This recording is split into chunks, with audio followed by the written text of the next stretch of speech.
mesdemoiselles, messieurs, je suis heureux de vous retrouver dans ce bon vieux Élysée-Montmartre pour voir du catch. Il y a 1 an et demi qu'on ne s'était pas vu, pour du catch sur la première chaîne du moins. Et c'est avec un très grand plaisir que Michel Ponramier, le réalisateur, moi-même, nous retrouvons donc ce soir pour du catch. Alors nous allons passer aux choses sérieuses maintenant. Nous allons passer sur le ring où sont opposés Peter Maivia, c'est un Hawaïen de 120 kg pour 1m80. Il a 31 ans, 3 colliers de fleurs. Il a laissé d'ailleurs dans son coin, une forte chevelure, la mauvaise foi évidente. Ça fait que je dis 100 kg, comme il est anglais, je devrais dire 220 livres. Et comme il est en baisse à ce moment, 210 ce soir seulement.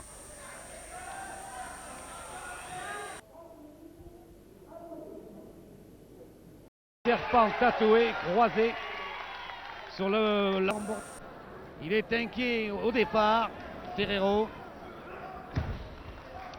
Parce qu'il se demande, il a l'air tourmenté, oui. Oh là!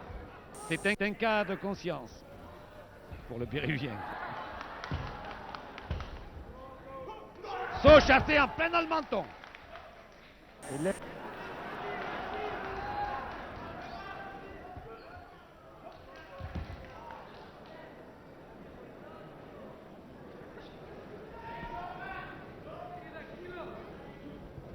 Surpassement de prise. Il amène tout le paquet. Il amène tout ça. Où ça? Où il amène ce sac de charbon à la cave? Non. Au tapis simplement.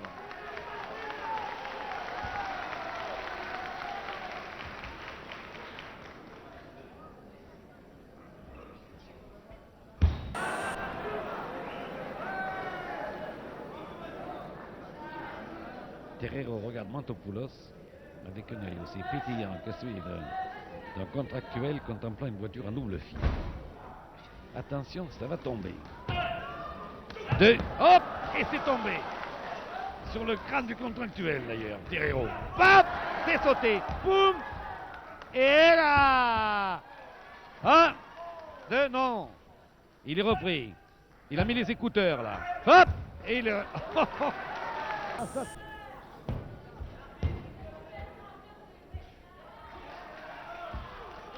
Très jolie prise de Mantopoulos. Mais c'est comme ça. On va voir ce qu'on va voir, dit monsieur Mantopoulos. Pouf, saut chassé. Oh là là, il est arrivé au celui-là, au bouc. Projection. Et une prise qui a surpassé Terrero. Mais de là, les tirer sans arrêt, Terrero, alors là. Pas que c'était joli. Il est d'une souplesse, ce Mantopoulos, ahurissant. Ah, c'est vraiment un beau catcheur. Et alors, et voilà, là, viens ici. Mais viens. Mais non, je suis pas fou. Que je suis pas malade de la calebasse. Et toujours triste, Terrero. Il voit devant lui s'agiter Mantopoulos, il n'y comprend rien, mes enfants. Mais il se méfie. Oh là! Il a mis la main dans le coffre d'un double Nelson. Ah, comme uno crepa! Voilà! Et voici le manège enchanté. Ça va tourner ou ça tourne pas? Oh! Allez, allez! De prendre moins de 3 doigts. Voilà la vérité. Voilà. La main loyalement tendue, les deux mains loyalement tendues.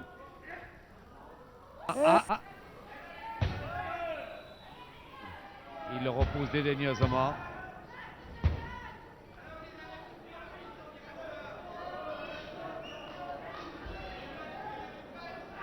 Il faut pas appuyer comme ça, mon petit. C'est pas du chewing-gum, ça. Ah! Oh! Oh là là là là! Et il lui remet son collier. Pardon, monsieur, vous aviez perdu un collier. En voilà un autre.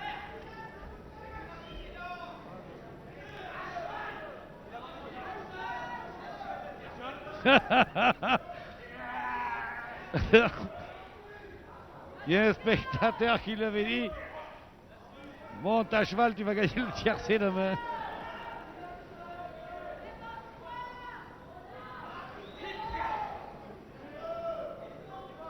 Ah, c'est Terreiro qui fait la même chose.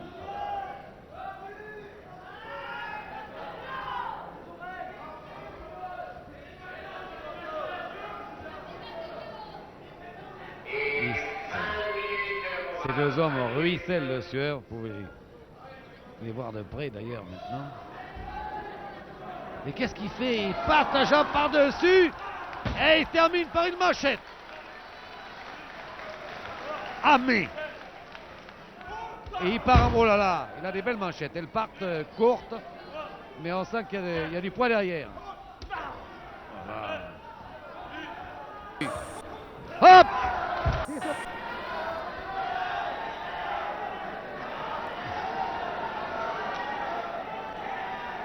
Ah non, il veut soulever, il va faire... Ah, peut pas arriver à soulever Autopoulos, mais pas Autopoulos. Soulève Terreiro, lui. Tu me prendras pas. Je suis pas là, je suis pas là, je suis parti. Je suis parti sans laisser d'adresse. Au revoir, monsieur. Hop, au revoir. Vous adresserez à la concierge. Moi, je suis plus là, moi. Plat, joli. En manège. Paf. Et ça se termine par des magnifiques sauts chassés. 3 sauts chassés. Ouais, allez.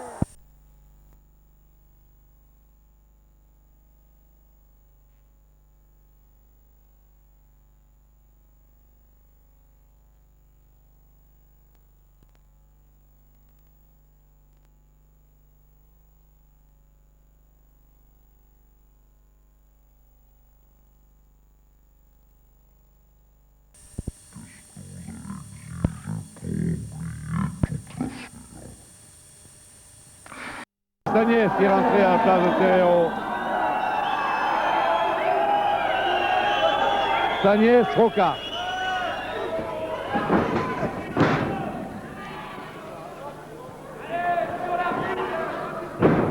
Voilà, il va essayer peut-être de faire l'exercice de force. Hey. Et voici le pont sur le réveil quoi. Non, le pont ne saute pas. Le pont résiste. Non, il résiste toujours. Non. Tadi, tadi, tadi, tada, le pont sur la rivière quoi, vous connaissez? Regardez le pont sur la rivière quoi, hop là par-dessus. Tâchette japonaise. Et coup de pied par-dessus aussi. Et M. Stagnès est allé voir là-bas ce qui se passait. Et Stagnès, apeuré, fait rentrer le terrible Terreiro. Ruisselant.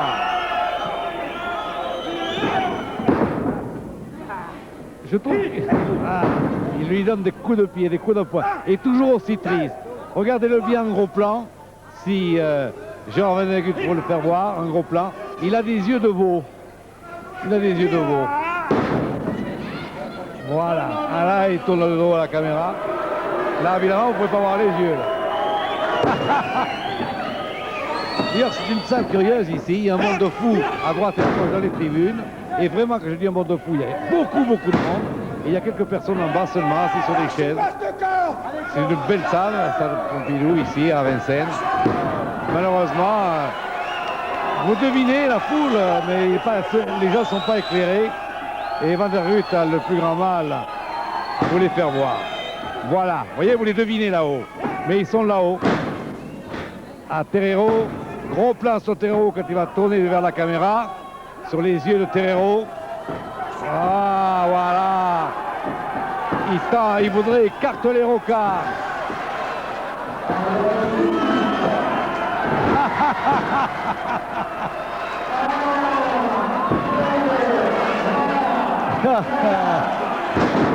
Oh là là là là là. Et voici Stagnès et Mamadou Mémé face à face. Voyez les yeux de veau. Ah, le pauvre Terreiro. C'est compliqué ce qu'il fait là. C'est fort ça. C'est le jongleur du ring, l'ange des îles. Toujours sourire. Regardez ce qu'il fait. Avec le Petit Prince, il prend un malheur. Non, non, il n'a rien touché du tout. Très correct. Oh, le pauvre Sagnès, il fait rentrer Terreiro. Il lui fait une bise à Terreiro, voilà. Et du vent, non, caramba. Là, voilà.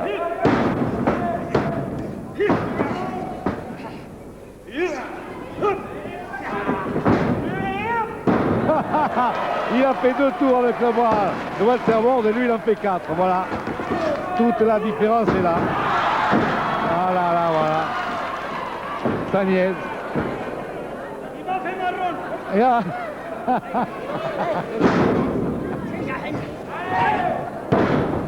Il me dit, il me fait marron, il m'a fait marron. Eh oui, parce qu'il parle toutes les langues, sacré Terreiro.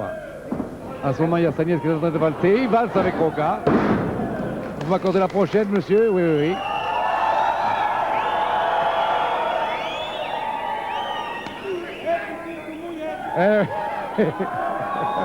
Il a...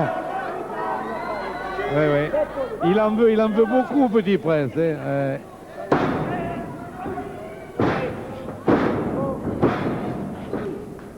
Ça, c'est joli balai, Roca Sagnès. C'est joli balai qui se termine à l'avantage de Roca avec un ciseau bloqué à la tête de Sagnès. Sagnès va essayer de se dégager avec peut-être une toupie. Non.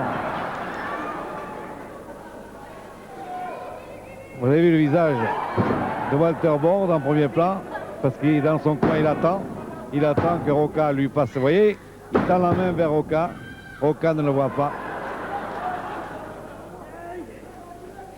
Et Sagnès. Ah ça, je m'y attendais. Oh là là. Mais le plancher est solide. Il ne le traversera pas comme ça. Terreiro lui dit, tu vois, petit coquin, faut pas faire ça, coquino. Et il arrive. Voilà. Allez, allez. Oh là là. Oh, les cordes vont craquer. Arrêtez les cordes. Oh là là, par-dessus. Ah. Et le voilà sur les fesses. Il se relève.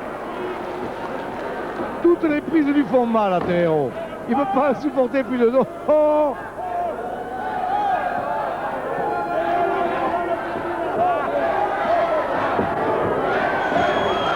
Et Mamadou Mémé. Oh, il le fait rentrer à nouveau. Oh, il ne veut plus rentrer.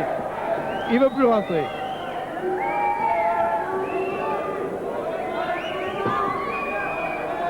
Non, non, dit l'arbitre. Laissez-le rentrer. Là. Ah, voilà. Boost. Ça s'appelle le coup de tête d'un buffle dans une armoire à glace. Voilà. C'est la prise. Ça s'appelle comme ça. Tiens. Et ça. Oh, oh, oh, oh. Hey, c'est joli ça. Hein. Il fait 92 kilos. Hein. Joli petit. Les photographes échappent encore une fois de très peu au massacre. Et Terreiro fait rentrer Sagnès. Les catcheurs ruissellent de sueur. Hein. Il fait chaud. Vas-y petit, une baffe. Ça t'apprendra à regarder aux portes, ça. Faut jamais mettre l'œil à la serrure, monsieur Sagnès. Et monsieur Lamoureux, c'est ce qu'il y a, l'arbitre, il dit.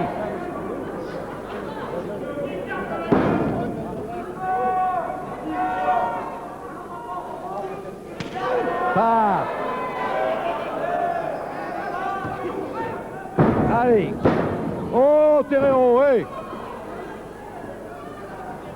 Il a eu la terreur, Terreiro, et la terreur de Walter Bord. Il l'a rencontré plusieurs fois, à chaque fois il a pris des raclés. Il a très peur de Walter Bord. Sagnès est là, pantelant, face à Roca, en disant « Ah, toi, Roca, je vais te prendre. » Ah, il a eu peur. Il a eu peur. Tiens, regarde comme il a eu peur. Tiens, ceinture arrière. Ceinture arrière. Un petit plongeon avant, avec torsion des pieds. Quoi? C'est la prise?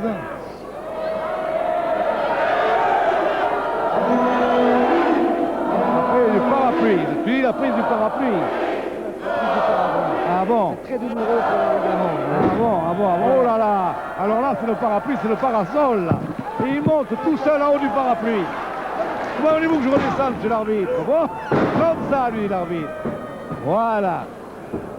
Et sa nièce fait rentrer Terreiro.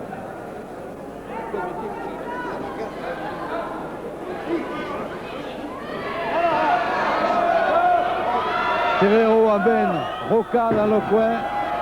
Et puis sous les yeux de l'arbitre. Ah, ah, ah, ah, ah, ah. Et Terreiro et sa nièce sont un peu inquiétés.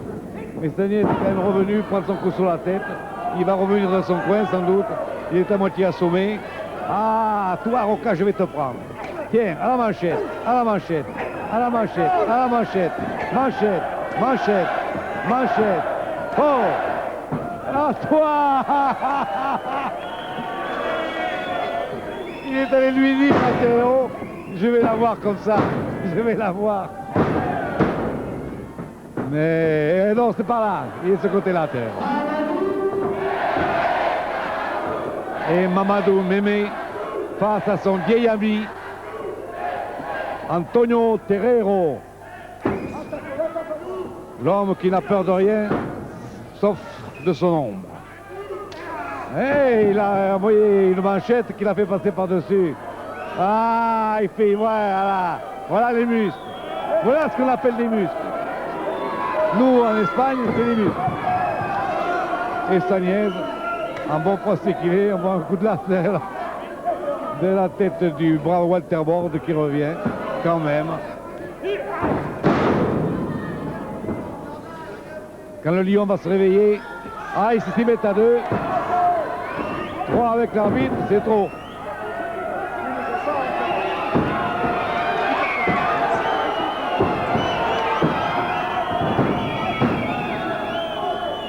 J'ai confiance en Walter Bord. Je l'ai vu se tirer de situations pires que celle-là. Vous avez vu ce que lui a fait sa nièce?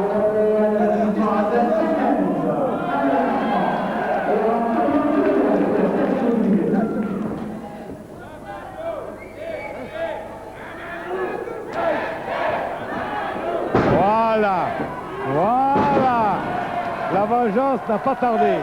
Oui, il demande à la foule, j'y vais, oui, la foule lui dit oui. Voilà, il est passé à travers, oh là là là, oh, oh, oh, oh, oh, oh, oh là là là là, tout le monde est tombé, oh quel mal. Il a dit pas qu'il était de la 4 sur l'eau. Walter Bord croyait qu'il faisait du catch sur l'eau. Ah ouais, ouais. Ah, il est passé par-dessus la 3e. Je vous ai vu le faire aussi la 3e. Vous êtes 2 à le faire, il y a bon. Et moi je le fais plus souvent quand il y a du catch sur l'eau. Ah bon? Ah oui, ça c'est... Il y a des personnes du premier rang là.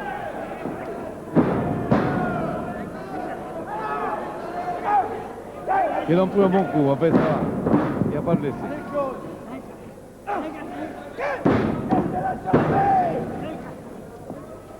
Ah, puis il y va de bon cœur. Quand il y va, Walter Bord, il y va de bon cœur. Hein. Il plonge quand même.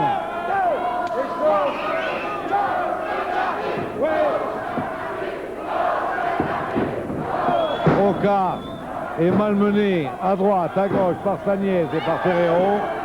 Et l'arbitre demande à Walter Bord de rester tranquille. Ça, c'est le plus beau.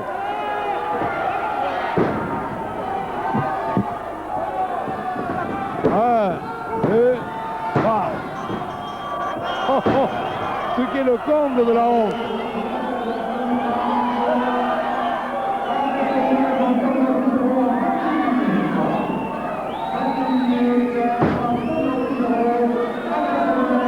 Non, non, non, non.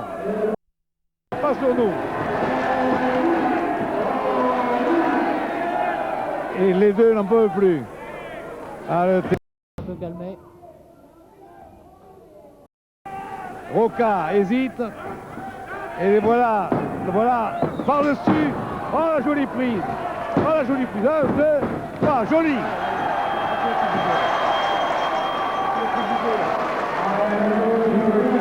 Ah oui, oui, c'est très bien. Le Petit Prince a connaissance de cause. Orfèvre en la matière, vous dites. Là-haut. Hop, voilà. Il est venu du C1. 2, 3. Et voici une victoire incontestée de Walter Bord comme Roca. 2 manches à 1. Grand vainqueur ce soir à Vincennes. Nous nous reverrons bientôt, mon cher Petit Prince. Et nous avons vu quand même 2 acrobates du ring. Ouais, c'est un très bon match. Hein.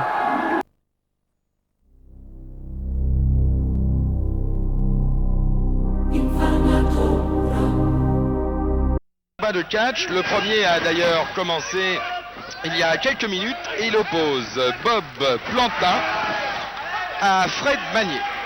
Bob Plantin qui se trouve de dos sur votre écran, Fred Magnier de face actuellement. Bob Plantin, 87 kilos, il a 36 ans, ancien sapeur-pompier de Paris. Bob Plantin qui est un tennisman chevronné et qui actuellement fait passer un mauvais quart d'heure à Fred Magnier. Fred Magnier surnommé le légionnaire avec ses 102 kilos. Fred Magnier a en effet passé 5 ans dans la Légion. C'est un athlète, 105 kilos. Et Fred Magnier a été quelque peu malmené au cours des dernières minutes par Bob Plantin en super forme. Très nombreuses années.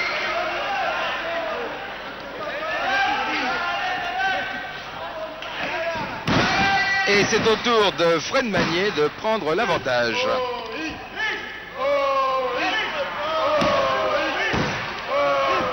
Le combat est prévu en 30 minutes ou un tombé.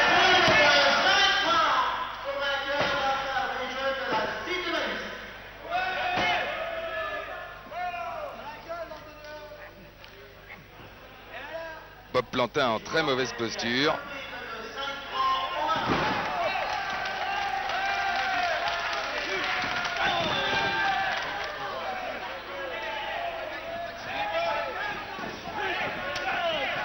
Une série de manchettes.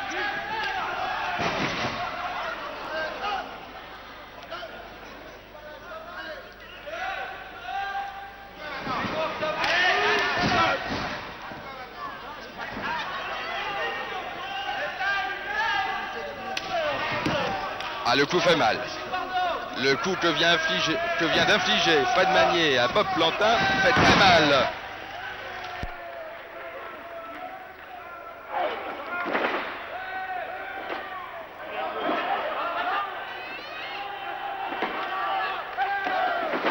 Fred Magnier, je vous le rappelle, le plus gros des deux. 102 kilos contre 87 kilos à Bob Plantin. Les deux hommes, avant d'être catcheurs professionnels, ont fait de la lutte en amateur.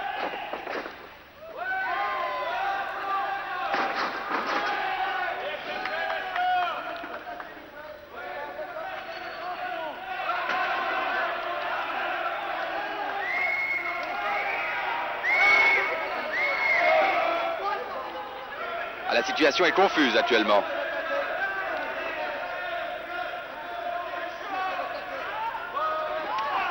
Bob Plantin était en train de fixer son lacet quand Fred Magnier l'a frappé, ce qui est interdit, et le public manifeste sa désapprobation. Il siffle Fred Magnier qui en profite. Le public qui est venu assez nombreux assister à cette réunion de catch.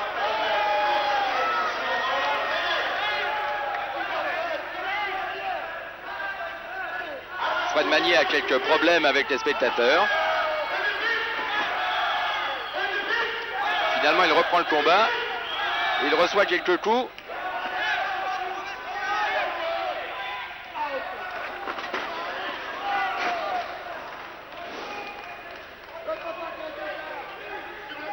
Ah, la situation de Bob Plantin actuellement juste devant moi n'est pas très agréable. Mais il se relève néanmoins. Et une manchette.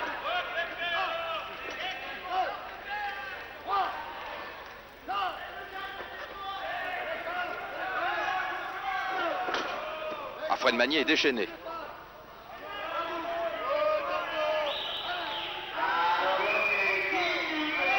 « 10 minutes de combat, annonce le speaker.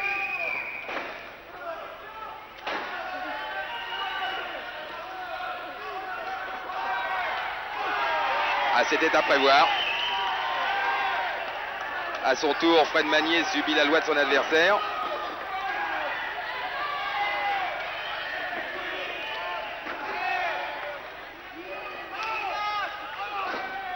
Et Roger Delaporte éloigne quelque peu Bob Plantin.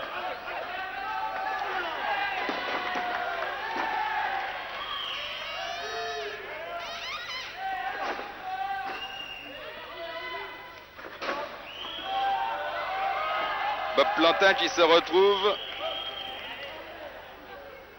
sur les bancs des spectateurs.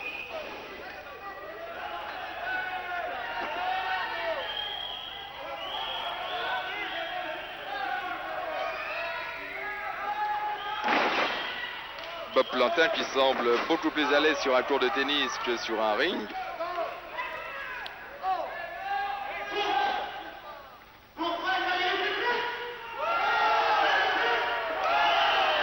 Fred Magnier, un habitué des réunions de catch.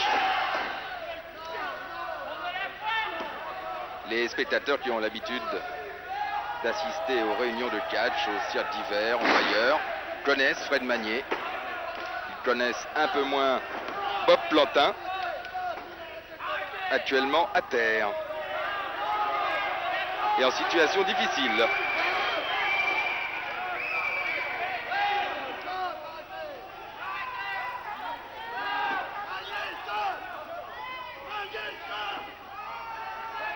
Fred Magnier a tort de s'en prendre à Roger Delaporte. Voilà ce que ça donne. Roger Delaporte qui, avec ses 47 ans, est toujours un adversaire redoutable. Un robuste breton, pompier, ancien champion de gymnastique, associé lui à Lagache, que l'on a l'habitude de voir lutter en général avec Chardon. Chardon absent, Cabellec le remplace. Les conseils d'usage, qui ne servent absolument à rien, mais qui sont un symbole des réunions internationales, en préface desquelles on parle toujours avant d'en venir aux actes. Benchemoul, Plantin, qui va prendre les responsabilités au début? C'est Benchemoul que l'on reconnaît tel qu'on a l'habitude de le voir, souriant, détendu, décontracté, vêtu d'un slip blanc. Et tout à fait disposé à aller tâter Monsieur Pierre Lagache. Première prise pour Benchemoul. Lagache à terre. Oh.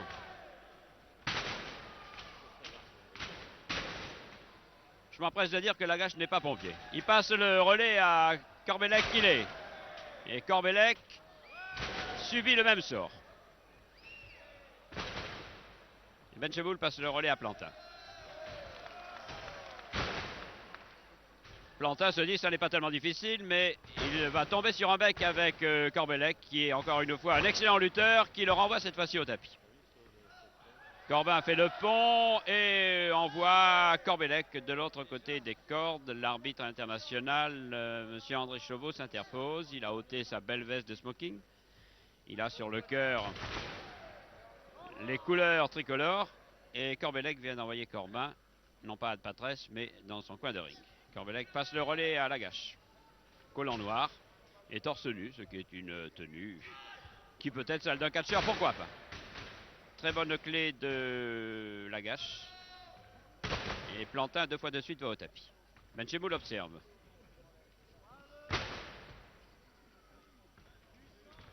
Oui, Lagache montre qu'il n'est pas maladroit, mais se fait surprendre par Corbin. À la grande satisfaction du public, Lagache cloué au tapis par une clé douloureuse et expédié dans le coin opposé. Corbin l'a perdu et le retrouve. Lagache, tranquillement, préfère passer le relais à Corbellec, son associé. Corbellec se fait prendre. Corbellec est un breton trapu et Corbin préfère envoyer Benchemoul au combat. Alors Benchemoul, pas de littérature, une prise de poignet, une torsion de poignet. Et Corbellec tape comme un sourd sur ce plancher et se redresse grâce à une belle pirouette. Retourne au tapis et passe le relais à Lagache. Les adversaires pour le moment se tâtent, on fait connaissance. Et c'est avec le pied de Lagache que René Benchemoul